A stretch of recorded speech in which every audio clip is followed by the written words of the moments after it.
So good morning guys. तो चलिए start करते हैं आज के यानी कि 6 मई के इंपॉर्टेंट करंट अफेयर्स को। देखिए हमारा पहला प्रश्न क्या है, अभी हाल ही में विश्व अस्थमा दिवस कब मनाया गया? तो आंसर होगा 3 मई को।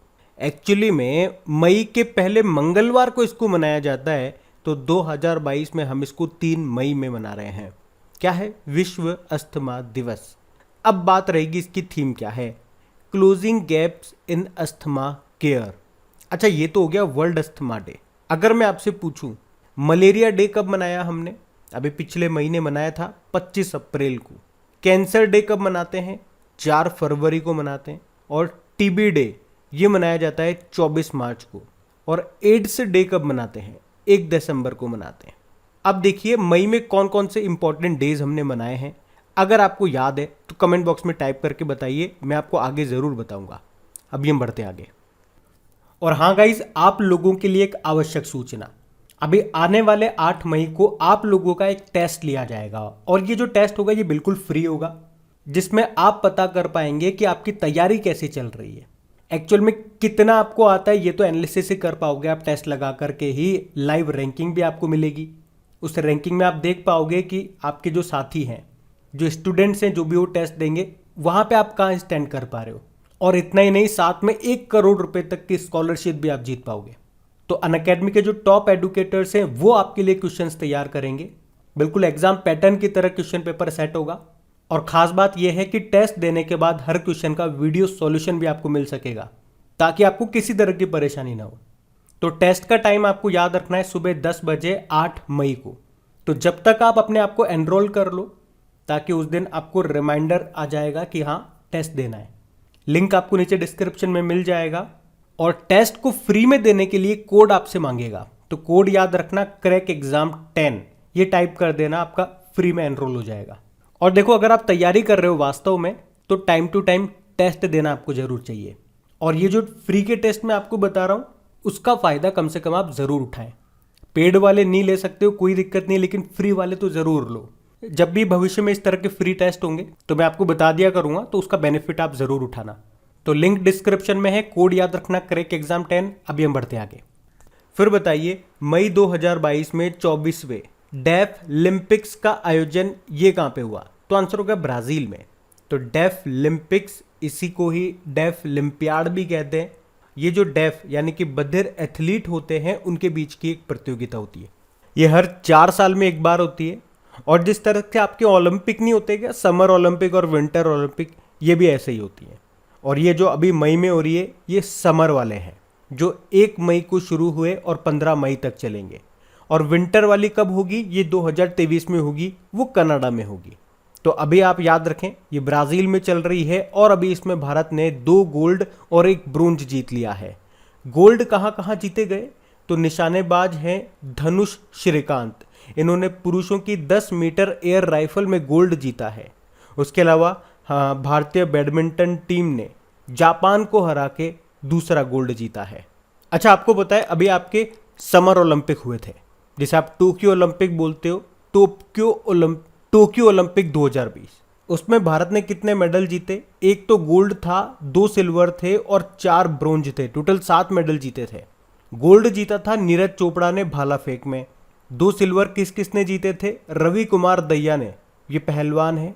और मीराबाई चानू ने, ये वेट लिफ्टर है।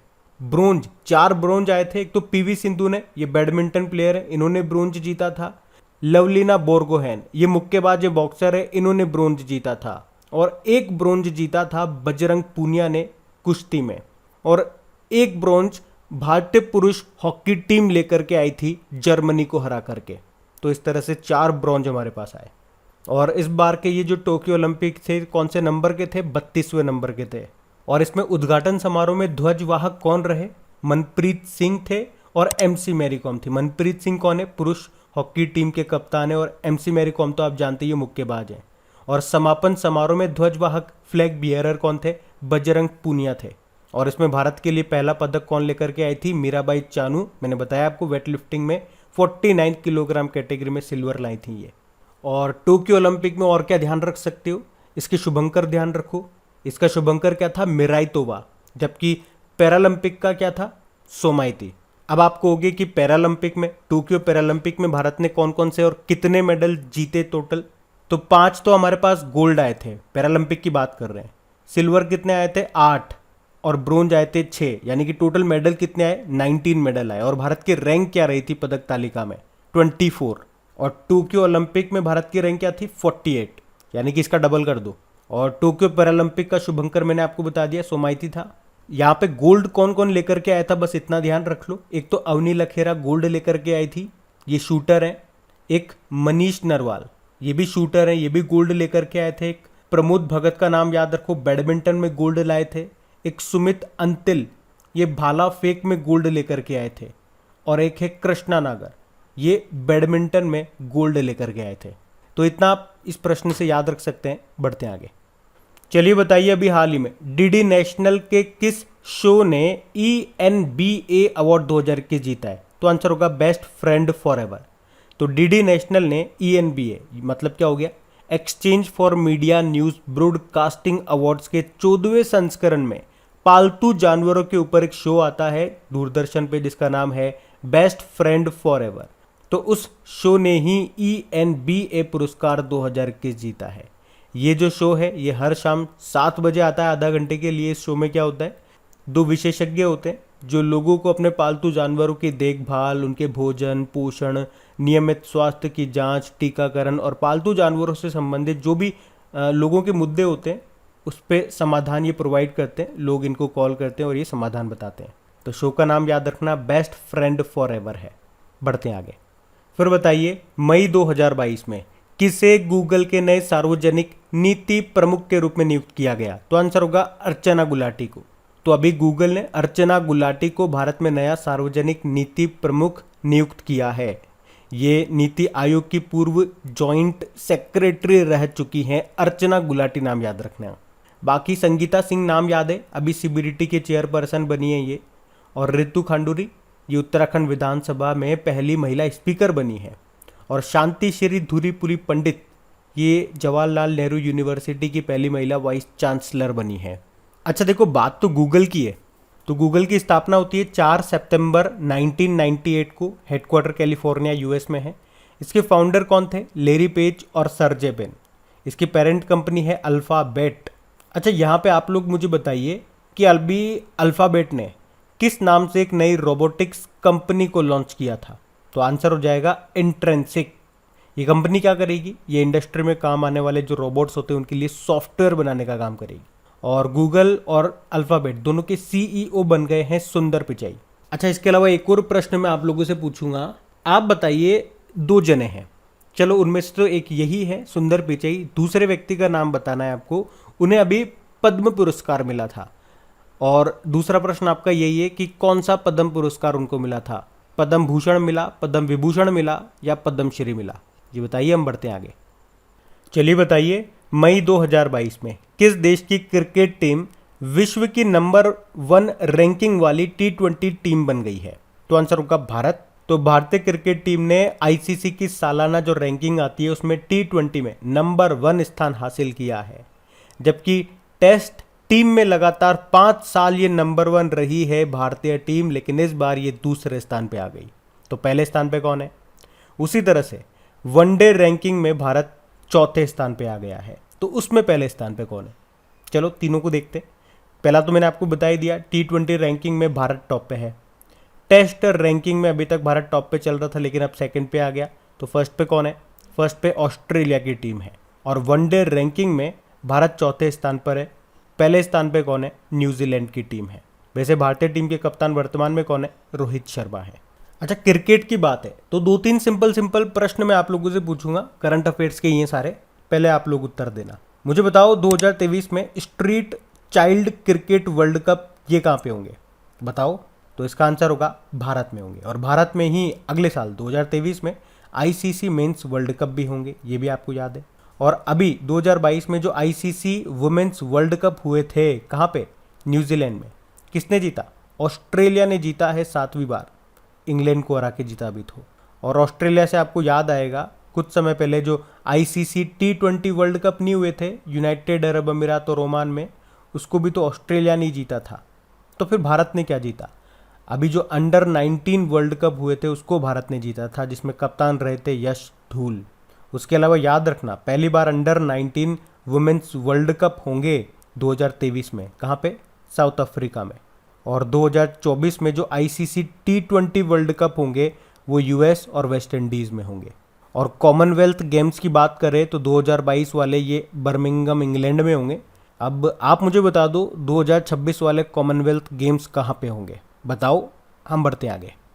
चलिए बताइए अभी हाल ही में किसने 2022 के विश्व स्नूकर चैंपियनशिप को जीत लिया है? तो आंसर होगा रोनी ओसुलिवन। तो इंग्लैंड के स्नूकर प्लेयर हैं ये रोनी ओसुलिवन। तो ये भी आप ध्यान रखना। देखो 3 तरह से प्रश्न बन जाएंगे यहाँ पे। पहला प्रश्न कि रोनी ओसुलिवन का संबंध किससे है? तो स्नूकर प्लेयर हैं ये। और किस देश के हैं ये? तो आंसर होगा इंग्लैंड के हैं ये। और तीसरा प्रश्न ये करंट अफेयर्स का बन गया कि 2022 का विश्व स्नूकर चैंपियनशिप को किसने जीत लिया? तो इन्होंने, रोनी ओसुलिवन ने।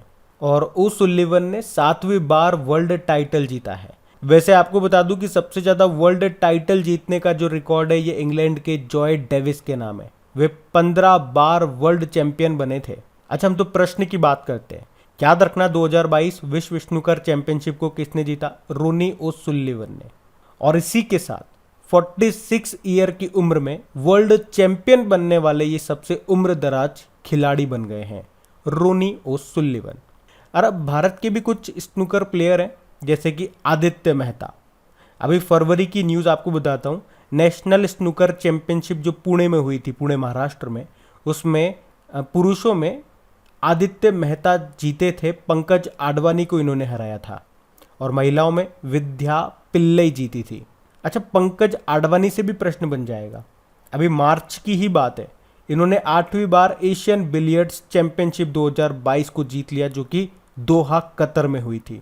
और कतर दोहा से भी आपको याद आएगा इस साल जो फीफा वर्ल्ड कप होंगे इस साल के अंत में कहाँ पे होंगे? कतर दोहा में ही होंगे। तो इसी तरह से आप चीज़ों को देखो लिंक करके, इंटरलिंक करते हुए चीज़ों को याद करोगे तो चीज़ों को याद रखना आपके लिए और आसान हो जाएगा। करंट अफेयर्स आपके लिए मनोरंजक और आसान बन जाएगी। बढ़ते आगे। अच्छा बताइए, मई 2022 में किस फुटबॉल क्लब ने 35वां स्पेनिश लीग खिताब जीता है? तो आंसर होगा रियल मैड्रिड ने। तो रियल मैड्रिड ने एस्पेन्योल को हरा करके रिकॉर्ड 35वां स्पेनिश लीग खिताब जीत लिया है। रियल मैड्रिड, ये मैड्रिड किसकी कैपिटल है? स्पेन की। तो स्पेन का ये एक प्रोफेशनल फुटबॉल क्लब है। अच्छा मुझे ये बताओ 2024 में पहली बार FIH hockey 5S world cup होंगे, ये कहाँ पे होंगे? ओमान की कैपिटल मस्कट में होंगे। और 2023 में जो FIH hockey mains world cup होंगे ये उड़ीसा में होंगे, बताइए आपको। और याद रखना 2023 में ही महिला FIH hockey junior world cup का जो 10वां एडिशन होगा ये चिली के सेंटियागो में होगा। आपको याद है अभी जूनियर महिला हॉकी वर्ल्ड कप 2022 हुआ था साउथ अफ्रीका में, उसको नीदरलैंड ने जीता था जर्मनी को हरा करके। बाकी आप जानते हो फीफा वर्ल्ड कप 2022 ये कतर दोहा में होगा इस साल के अंत में। यहाँ से भी 2-3 प्रश्न आप याद रख सकते हो करंट अफेयर्स वाले, जैसे कि इसका ऑफिशियल स्पॉन्सर कौन बन गया? बाईजूस बन गया। इसका शुभंकर क्या है? मैस्कॉट, ये भी अच्छा प्रश्न है। तो आंसर होगा लाइब। ये एक अरबी शब्द है लाइब, इसका मतलब होता है अति कुशल खिलाड़ी। और अभी आपको याद होगा adidas ने इसके लिए एक फुटबॉल भी लॉन्च किया था जिसका नाम है अल रिहला, जिसका मतलब होता है यात्रा।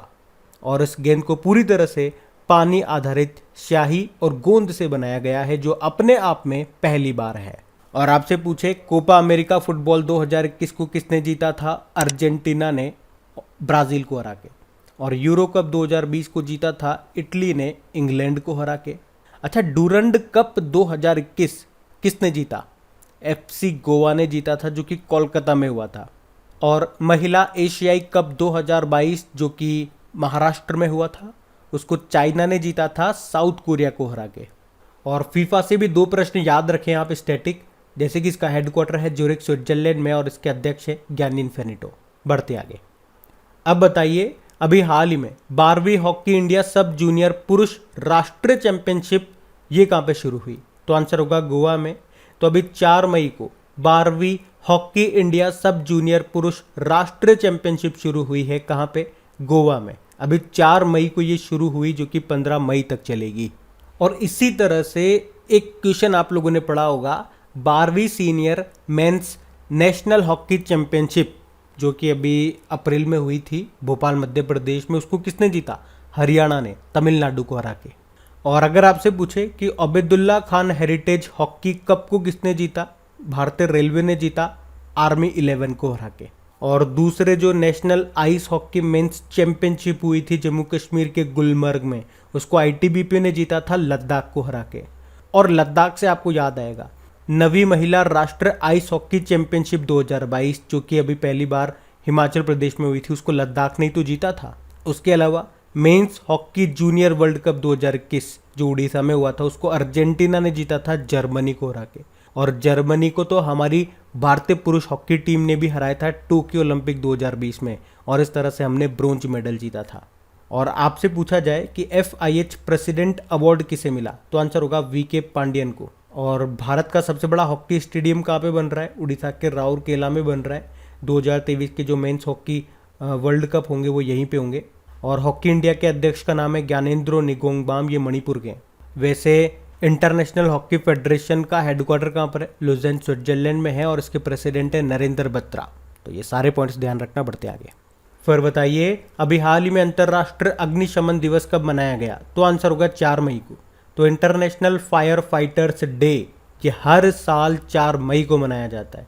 तो ये उन अग्निशामक विशेषज्ञों को सम्मान देने के लिए मनाया जाता है जिन्होंने ड्यूटी के दौरान अपनी जान गंवाई है।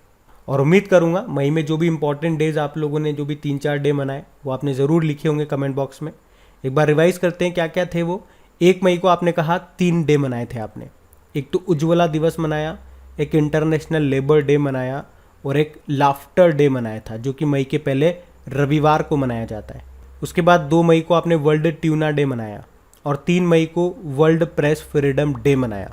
तो अभी तो इतने ही मनाए हैं, लेकिन ये आपको याद होने चाहिए। जैसे जैसे आगे बढ़ते जाएंगे पुराने वाले याद करते जाना, ताकि महीने के अंत में तकलीफ नहीं हो आपको कि इतना सारा कैसे याद करना पड़ेगा। वैसे आप लोगों की प्रैक्टिस के लिए जो भी डेज हैं हर महीने के या हर महीने के, आपको बताइए टॉपिक वाइज करंट अफेयर्स की सीरीज़ हम लोगों ने स्टार्ट करी है। उन सभी की क्विज आपको मिल जाएगी आपकी क्रैक एग्जाम एप्लीकेशन पे। तो किसी भी वक्त जा करके आप वो क्विज लगाएं और प्रैक्टिस करते रहें, क्योंकि practice makes a man perfect. आपको परफेक्शन लाना है तो प्रैक्टिस तो करनी ही पड़ेगी। बढ़ते आगे। फिर बताइए हाल ही में जियो सावन के नए CEO कौन बन गए? तो आंसर होगा सहस मल्होत्रा। तो अभी जियो सावन ने अमेजन म्यूजिक के जो पूर्व निदेशक हैं सहस मल्होत्रा, उनको अपना नया CEO बनाया है। अच्छा मुझे बताओ भाई, मुख्य आर्थिक सलाहकार कौन बने थे? अनंत नागेश्वरन। और प्रधान वैज्ञानिक सलाहकार कौन बने थे? अजय कुमार सूद बने थे। और अगर आपसे पूछे राष्ट्रीय अल्पसंख्यक आयोग के अध्यक्ष, नेशनल माइनॉरिटीज कमीशन के अध्यक्ष कौन बने थे? इकबाल सिंह लालपुरा बने थे। ध्यान रखना है, बढ़ते आगे। अच्छा बताइए अभी हाल ही में डिफॉल्टरों से धन की वसूली के लिए सर्वोच्च न्यायालय समिति का प्रमुख किसे बनाया गया या कौन है? तो आंसर होगा प्रदीप नंदराजोग। तो अभी सुप्रीम कोर्ट ने उन डिफॉल्टरों से पैसे की वसूली के लिए सुप्रीम कोर्ट कमेटी के गठन को मंजूरी दे दी है, और इसकी अध्यक्षता कौन कर रहे हैं? रिटायर्ड न्यायमूर्ति प्रदीप नंदराजोग। अच्छा अगर आपसे पूछा जाता अभी 4 धाम परियोजना पर समिति के अध्यक्ष किसे बनाया गया था? AK सीकरी को।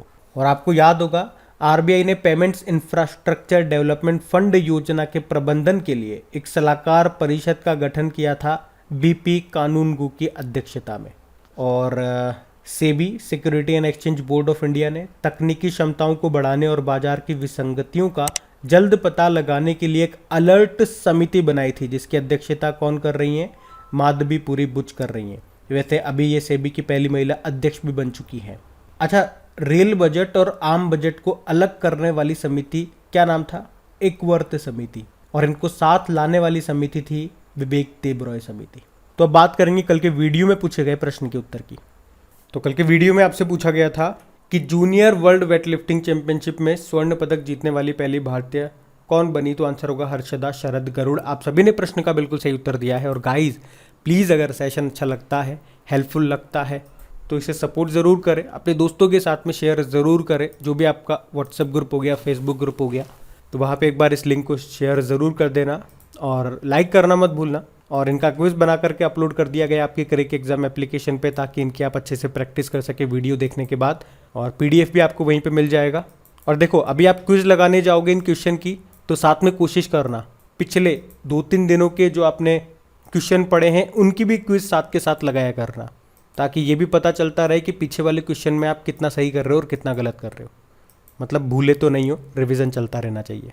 मतलब सडनली अचानक से कोई से भी दिन का टेस्ट लगाना आप जारी रखें, ये हैबिट में डाल लें कि हाँ अचानक से कोई भी टेस्ट लगा लिया, चलो देखते हैं इसमें कितना स्कोर कर पा रहे हैं, क्या क्वेश्चन भूल गए या याद है। तो आप ही अपना एनालिसिस कर पाएंगे, इससे आपको अपनी क्षमताओं का पता लगेगा।